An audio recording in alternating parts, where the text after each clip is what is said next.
নেপালের প্রধানমন্ত্রী ঠিক বাংলাদেশের প্রধানমন্ত্রীর মতন ছেড়ে দিয়ে চলে যেতে বাধ্য হয়েছে। পরবর্তী অংশটা কি আমাদের মতো হচ্ছে না, স্টুডেন্টরা কিন্তু পলিটিক্যাল পার্টি করবে, না করলে অভ্যুত্থানের চেতনা নষ্ট হয়ে যাবে এমন কোনো বয়ান সুশীলা কার্কি দেয়া শুরু করলেন না। নেপালের সঙ্গে যদি বাংলাদেশের আমরা একটা তুলনামূলক চিত্র করি, নেপালের আজকের এই অসন্তোষের পেছনে প্রাথমিকভাবে মনে করা হচ্ছে তাদের সামাজিক যোগাযোগ মাধ্যমগুলো বন্ধ করে দেয়া হয়েছে। কিন্তু দীর্ঘদিন ধরে নেপালে হামি নেপাল বলে একটা সংগঠন, তারা কিন্তু ক্রমাগত প্রচারণা চালিয়েছে যে যারা পলিটিশিয়ান তাদের সন্তানরা নেপো চাইল্ড হিসেবে খ্যাত, তারা কিভাবে জীবনযাপন করে এবং নেপালের আপামর জনসাধারণ এবং সাধারণ মানুষের সন্তানরা কিভাবে জীবনযাপন করে।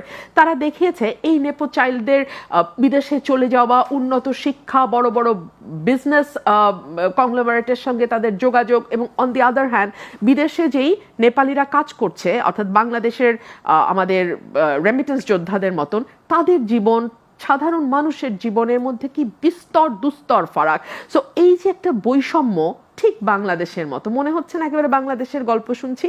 এই বৈষম্যটাই নেপালকে সামাজিক যোগাযোগ মাধ্যমে পরস্পর সংগঠিত হয়ে এই রকম একটা অভ্যুত্থানের জন্ম দিতে সাহায্য করেছে, যেখানে নেপালের প্রধানমন্ত্রী ঠিক বাংলাদেশের প্রধানমন্ত্রীর মতন ছেড়ে দিয়ে চলে যেতে বাধ্য হয়েছে। পরবর্তী অংশটা কি আমাদের মতো হচ্ছে না, একদমই না। সেই জায়গাটাতে আমি আসছি যে ভূমিকাটা পুরোপুরি আমাদের মতন, কিন্তু মধ্যের অংশ আর উপসংহারটা আলাদা হয়ে যাচ্ছে।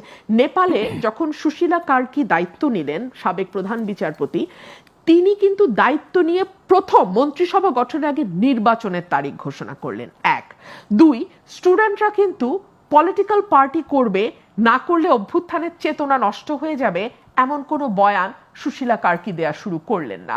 আমরা কিন্তু দেখলাম না সুশীলা কার্কি কোনো অনুষ্ঠানে যাচ্ছেন আর 4-5 থেকে 5 বছর 5 বছর আপনাকে 5 বছরই দেখতে চাই এমন কোনো ধ্বনি উঠছে, কিংবা আমরা দেখতে পেলাম না যে সুশীলা কার্কি কোনো মানে প্রোগ্রামে যাচ্ছেন, কিন্তু তার উপদেষ্টারা, মানে তার তো এখনো মন্ত্রিসভা গঠিতই হয়নি, 3 জন বা 4 জনের হয়তো একটি মন্ত্রিসভা হবে, তারা পরস্পরে ফেসবুকে স্ট্যাটাস দিচ্ছে যে নির্বাচিত সরকারের প্রধানমন্ত্রী হিসেবে আমরা সুশীলা কার্কিকে দেখতে চাই।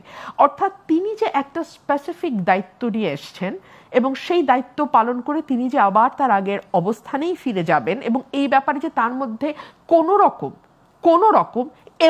রকম দ্বিধা, দ্বন্দ্ব, লোভ, লালসা, ইচ্ছা, একটু হলে কেমন হয়, মন্দ তো হয় না, ভালোই তো লাগে, এরকম কোনো কিছু আমরা সুশীলা কার্কির মধ্যে লক্ষ্য করি নাই। এবং নেপালের ছেলেরাও, জেন জি যারা, তারাও কিন্তু তাদের পড়ার টেবিলে ফিরে গেছে, তারা একটা দল করতে বসে নাই। সো বাংলাদেশের